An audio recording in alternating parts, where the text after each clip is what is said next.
according to our very own Tom Pelissero, the Seahawks are expected to cut ties with Jimmy Graham. The Saints, it's like getting back together with your ex-boyfriend. They are one of the teams that are interested when he hits the market. This market for Graham is amazing at the tight end spot. He's going to get broke off somewhere. A lot of tight end needing teams. So Jimmy Graham ends up back in the Big Easy with the likes of Brees, Kamara, Ingram, and Thomas. Would y'all be ready to say that the Saints have the most potent offense in the game, believe it or not? Had some good times with that ex-boyfriend, too. I mean, that was a sexy relationship. Wham, bam, thank you, Graham. I mean, that was Those were the best years. For real, the best years. And I'm trying to make a case for somebody else, but this, in a way, is starting to feel a little bit like a Golden State offense because Graham, maybe his best football's behind him, maybe it's not. We were playing some Kamara highlights yesterday. He's him jogging around the field. We played Ingram. We played Brees.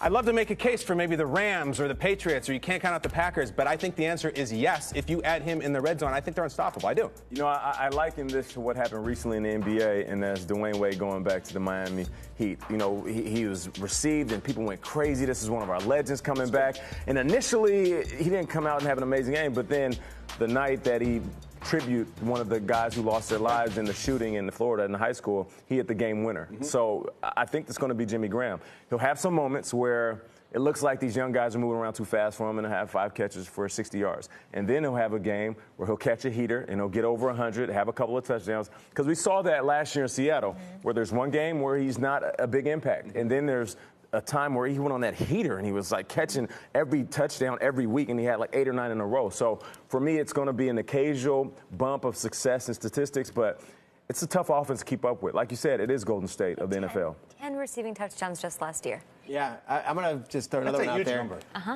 Last time I saw a team, they put up 42 points in a playoff game and lost. They've got Ben Roethlisberger, they've got Le'Veon Bell, they've got Antonio Brown, and Juju Smith-Schuster is now coming into his second season with a new offense that they're building around. I still think the Steelers are the scariest team when you put them out there on paper. That as far as offense goes, they might have the best receiver in the sport, the best running back in the sport, and one of the top 10 quarterbacks in the sport.